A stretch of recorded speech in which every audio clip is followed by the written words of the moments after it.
नमस्ते विद्यार्थी मित्रांनो, आज आपण इयत्ता 10वीचा इतिहास पाठ 9वा पुढे सुरू करत आहोत. ऐतिहासिक ठेव्याचे जतन.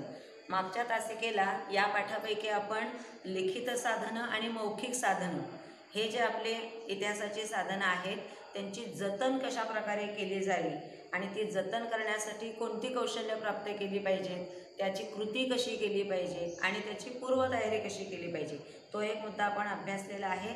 शिवाय लिखित आणि मौखिक साधनांची जतन करण्यासाठी कोणकोणत्या विषयांचं प्रशिक्षण घेणं गरजेचं आहे, तोही भाग आपण मागच्या तासिकेला अभ्यासलेला आहे. आत्ताच्या तासिकेला आपल्याला भौतिक साधनांची जतन करण्यासाठी कशा प्रकारची कृती केली पाहिजे, कशा प्रकारची पूर्वतयारी असली पाहिजे आणि कुठलं कौशल्य प्राप्त करून घेतलं पाहिजे ते अभ्यासायचं आहे. शिवाय भौतिक साधनांच्या जतनासाठी कोणकोणत्या विषयाचं प्रशिक्षण घेणं गरजेचं आहे ते आपल्याला अभ्यासायचं आहे. शिवाय आणखीन एक मुद्दा आपण यात अभ्यासणार आहोत की जगभरातली जी नावाजलेली संग्रहालयं आहेत त्यातल्या काही संग्रहालयांची थोडक्यात माहिती आपल्याला या पाठामध्ये करून घ्यायची आहे. त्यासाठी आपण आता आपल्या पुस्तकाकडे जाऊया. ठीक आहे. हे पहा, ऐतिहासिक साधनांपैकी भौतिक साधनांचा आता आपल्याला अभ्यास करायचा आहे. अगोदर आपली भौतिक साधनं कोणकोणत्या आहेत सांगा बरं. त्याच्यामध्ये प्रार्थनास्थळे, राजमुद्रा, पेहराव, वस्तुसंग्रहालय, आपल्या दैनिक वापरातले वस्तू, आधुनिक स्थापत्य, नाणी, अलंकार, या ज्या सगळ्या गोष्टी आहेत ही आपली भौतिक साधनं आहेत. आणि हे आपण संकल्पचित्राच्या संदर्भात संकल्पनेत मांडू शकतो. कारण आपल्याला संकल्पना चित्र पूर्ण करा असा प्रश्न असतो, तर त्यामुळे आपण अशा पद्धतीने संकल्पना चित्र पूर्ण करू शकतो.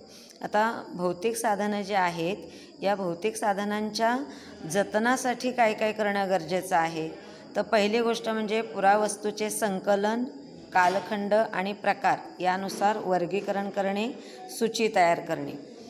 त्याच्यानंतर पुरावस्तूचे संवर्धन करण्यासाठी आवश्यक असणारी सफाई व इतर रासायनिक प्रक्रिया करणे. आता रासायनिक प्रक्रिया करायची म्हणजे विशिष्ट प्रकारच्या रसायनांचा वापर करून त्या वस्तू स्वच्छ कराव्या लागतात, म्हणजे त्या टिकून राहतात दीर्घकाळपर्यंत. त्यानंतर निवडक पुरावस्तू किंवा त्यांच्या प्रतिकृती प्रदर्शित करणे. आता सगळ्याच वस्तूंचं प्रदर्शन करता येत नाही, पण काही निवडक पुरावस्तू अशा आहेत किंवा त्यांच्या प्रतिकृती आहेत त्या आपण लोकांच्या माहितीसाठी किंवा लोकांना त्या दिसाव्या त्यासाठी त्याचं प्रदर्शन भरवलं जाऊ शकतं. त्यानंतर पुरावस्तूसंबंधी संशोधनपर लेखन प्रसिद्ध करणे, जेणेकरून त्या वस्तूसंदर्भात माहिती जनतेपर्यंत, वाचकांपर्यंत पोचू शकते. वनस्पती आणि प्राण्यांचे अश्मीभूत अवशेष म्हणजे ज्याला आपण जीवाश्म म्हणतो त्याचे वर्गीकरण करणे, सूची तयार करणे आणि तसंच निवडक जीवाश्म किंवा त्यांच्या प्रतिकृती प्रदर्शित करणे.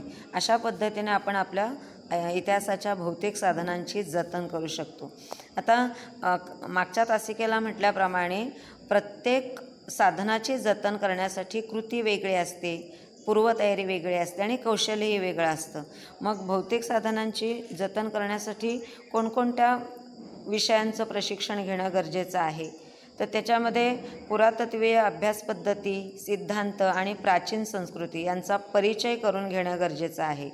त्यानंतर पुरावस्तू बनवण्यासाठी वापरलेला दगड, खनिजे, धातू, चिकणमाती यांसारख्या माध्यमांचे प्रादेशिक स्रोत, त्यांच्या रसायनशास्त्रीय वैशिष्ट्यांचं ज्ञान असणं गरजेचं आहे, त्यामुळे ते आत्मसात केलं पाहिजे.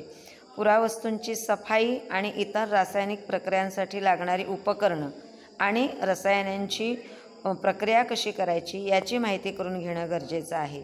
विविध कलाशैली आणि त्यांच्या विकासाचा क्रम लावणे, पुरावस्तू आणि जीवाश्म यांच्या प्रतिकृती बनवण्याचं कौशल्य प्राप्त करणं.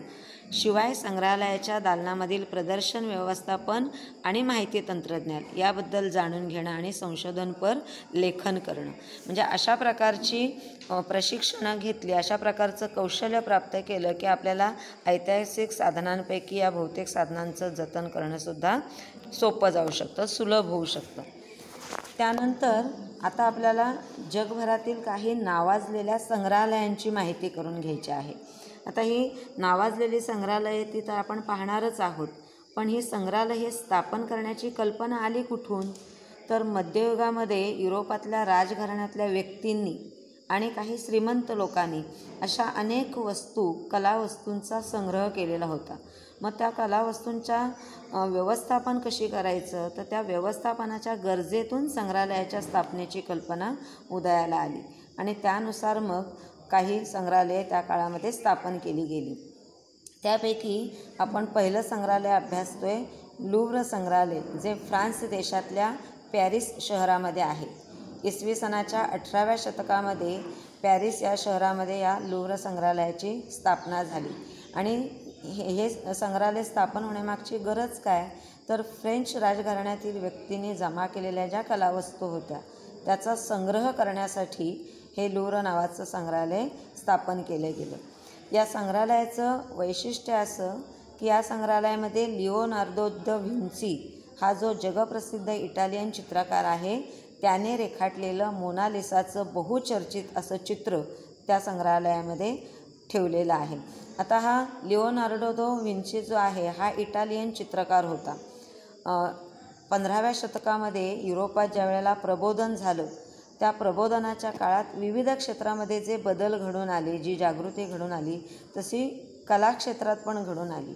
त्यावेळेला चित्रकारांवर फार बंधन होतं की त्याने फक्त देवादिकांचे चित्र काढायचे किंवा राजांचे दरबार किंवा राजांच्या लढाया असेच फक्त चित्र काढायचं बंधन त्यांच्यावर होतं. पण प्रबोधनाच्या काळामध्ये विविध क्षेत्रात जसे बदल घडले तसं कलाक्षेत्रात पण बदल घडलं. त्या काळातल्या या चित्रकारांनी त्यांच्यावर असणारी बंधनं सगळी झुगारून दिली आणि सगळ्यात पहिल्यांदा या लिओनार्दो द व्हिंची याने पहिलं व्यक्तिचित्र म्हणजे या एका इटालियन तरुणीचं मोनालिसाचं चित्र काढलं आणि त्यामुळे ते जगप्रसिद्ध आहे. तर असं ते मोनालिसाचं चित्र ह्या लुव्र संग्रहालयामध्ये आहे. त्याच्यानंतर हा लिओनार्दो द व्हिंची जो आहे तो फ्रान्सचा 16व्या शतकात जो राजा होऊन गेला पहिला फ्रान्सिस त्याच्या पदरी चित्रकार म्हणून काम करत होता. त्याच्यानंतर नेपोलियन बोनापार्ट हा नेपोलियन बोनापार्ट फ्रान्समधला अतिशय महत्त्वाकांक्षी सेनापती होता. फ्रेंच राज्यक्रांतीनंतर फक्त जेमतेम 10 वर्ष फ्रान्समध्ये लोकशाही टिकून होती. त्यानंतर या नेपोलियन बोनापार्टने लोकशाही गुंडाळून ठेवली आणि तिथला तो स्वतः हुकुमशाह बनलेला होता. तर त्या नेपोलियन बोनापार्टने ज्या ज्या स्वाऱ्या केलेल्या होत्या त्या स्वाऱ्यांच्या दरम्यान त्याला ज्या ज्या कलावस्तू आढळल्या सापडल्या त्या त्याने त्याच्या मायदेशी घेऊन आलेला होता आणि त्या अशा अनेक कलावस्तूंचा संग्रह त्याने त्या लुव्र संग्रहालयामध्ये केलेला आहे. आज मी तिला जर पाहिलं तर या लुव्र संग्रहालयामध्ये 3,80,000हून अधिक कलावस्तूंचा संग्रह पाहायला मिळतो आणि त्यामुळे जगभरामध्ये हे जे संग्रहालय आहे ते नावाजले गेलं आहे. त्यानंतर इंग्लंडमधलं ब्रिटिश संग्रहालय, इंग्लंडच्या लंडन शहरामध्ये हे संग्रहालय 18व्या शतकामध्ये स्थापन केलेलं आहे आणि सर हॅन्स लोअन या तत्कालीन निसर्गशास्त्रज्ञाने या संग्रहालयामध्ये सुमारे 71,000 वस्तू इंग्लंडच्या राजाला दुसऱ्या जॉर्जला सुपूर्द केलेल्या होत्या आणि त्या वस्तूंचा संग्रह या ब्रिटिश संग्रहालयामध्ये केलेला आहे. त्यामध्ये अनेक ग्रंथ आहेत, चित्र आहेत, वनस्पतींचे नमुने आहेत. तर अशा विविध नमुन्यांचा समावेश त्या ब्रिटिश संग्रहालयामध्ये लंडनमध्ये पाहायला मिळतो. त्यानंतर पुढे जाऊन इंग्रजांनी वेगवेगळ्या देशांमध्ये जाऊन वेगवेगळ्या खंडांमध्ये जाऊन त्यांच्या वसाहती स्थापन केल्या. तर त्या वसाहतींमधून सुद्धा अनेक कलावस्तू, प्राचीन अवशेष त्यांनी मायदेशी आणले आणि तेही या संग्रहालयामध्ये ठेवलेले आहेत. त्यामुळे हे जे संग्रहालय आहे ब्रिटिश संग्रहालय, त्या ब्रिटिश संग्रहालयांमधल्या वस्तूंची संख्या दिवसेंदिवस वाढत गेली आणि आज मितीला ह्या इंग्लंडच्या वस्तू संग्रहालयामध्ये 80 लाख इतक्या वस्तूंचा संग्रह झालेला आढळतो. आपल्या भारतातल्या अनेक पुरावस्तूंचा समावेश त्यामध्ये आहे, कारण आपली भारतसुद्धा ब्रिटिशांची वसाहत होती. त्यामुळे आपल्याकडून सुद्धा अनेक पुरावस्तू वगैरे ते घेऊन गेलेले आहेत आणि त्या संग्रहालयामध्ये त्यांनी त्याचा समावेश केलेला आहे. त्यानंतर तिसरं जे संग्रहालय आहे ते आहे national museum of natural history, United states of America. या संग्रहालयामध्ये अमेरिकेतील स्मिथसोनियन इन्स्टिट्यूट या संस्थेच्या व्यवस्थापनाखाली असलेलं नैसर्गिक इतिहासाचं हे संग्रहालय इसवी सन 1846मध्ये सुरू झालेलं आहे. आणि इथे वनस्पती, प्राणी यांचे अवशेष, जीवाश्म खनिजे, दगड, मानव प्रजातीचे अश्मीभूत अवशेष, पुरावस्तू यांचे जवळजवळ 12 कोटीहून अधिक नमुने या संग्रहालयामध्ये पाहायला मिळतात. हे पहा चित्र आहे त्याचं. National museum of natural history असं या संग्रहालयाचं नाव आहे. आत्तापर्यंत आपण जगभरातली जी नावाजलेली संग्रहालयं आहेत त्यापैकी 3 संग्रहालयांचा अभ्यास आपण केलेला आहे. त्यापैकी लुव्र संग्रहालय फ्रान्समधलं, पॅरिस शहरात असलेलं, जिथे मोनालिसाचं चित्र आहे. त्याच्यानंतर दुसरं संग्रहालय आपण अभ्यासलेलं आहे ब्रिटिश संग्रहालय इंग्लंड, जे इंग्लंडमधल्या लंडन शहरामध्ये आहे. आणि हे तिसरं आपण अभ्यासलेलं आहे ते म्हणजे national museum of natural history, United states of America. हे तिसरं आपण अभ्यासलेलं आहे. आता या संग्रहालयांमध्ये असलेली त्या कलावस्तूंची संख्या पाहून ती किती भव्य संग्रहालयं आहेत हे आपल्या लक्षात येतं. पहिल्या संग्रहालयामध्ये, लुव्र संग्रहालयामध्ये आपण पाहिले 3,80,000 पेक्षा जास्त कलावस्तू आहेत. त्यानंतर ब्रिटिश संग्रहालयामध्ये आपण अभ्यासलेलं आहे 80 लाख इतक्या वस्तू तिथे संग्रहित केलेल्या आहेत. आणि हे अमेरिकेचं जे युनायटेड स्टेट ऑफ अमेरिकेमध्ये जे असणारं संग्रहालय आहे national museum of natural history, या संग्रहालयामध्ये 12 कोटीपेक्षा जास्त कलावस्तूंचे नमुने संग्रहित केलेले आहेत. त्यामुळेच ही जी संग्रहालय आहेत ती जगभरामध्ये नावाजलेली संग्रहालयं आहेत. आज आपण या 3 संग्रहालयांचा अभ्यास केलेला आहे.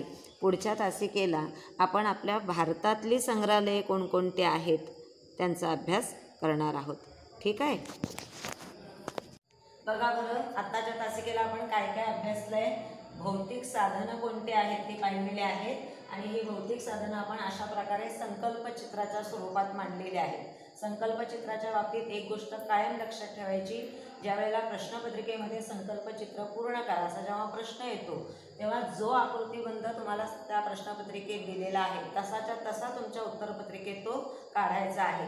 जर इथे गोलात संकल्पचित्र पूर्ण करायचं आहे तर आपल्या उत्तरपत्रिकेतसुद्धा तो गोलातच असला पाहिजे, आकृतिबंध बदलायचा नाही. यामध्ये आपण भौतिक साधनं कोणकोणती आहेत, त्यांची जतन करण्यासाठी कोणतं कौशल्य प्राप्त केलं पाहिजे, कृती कुठली केली पाहिजे आणि पूर्वतयारी कुठली केली पाहिजे हा भाग आता आपण अभ्यासलेला आहे. त्याचबरोबर जगभरातली जी नावाजलेली संग्रहालये आहेत त्यापैकी लुव्र संग्रहालय फ्रान्समधलं, त्यानंतर ब्रिटिश संग्रहालय इंग्लंडमधील आणि national museum of natural history, United state of America अशा या 3 जागतिक संग्रहालयांची माहिती आत्ता आपण करून घेतलेली आहे. पुढच्या तासिकेला आपल्या भारतातली जी संग्रहालये आहेत जी अतिशय महत्त्वपूर्ण आहेत त्या संग्रहालयांचा अभ्यास आपण पुढील तासिकेला करणार आहोत. धन्यवाद.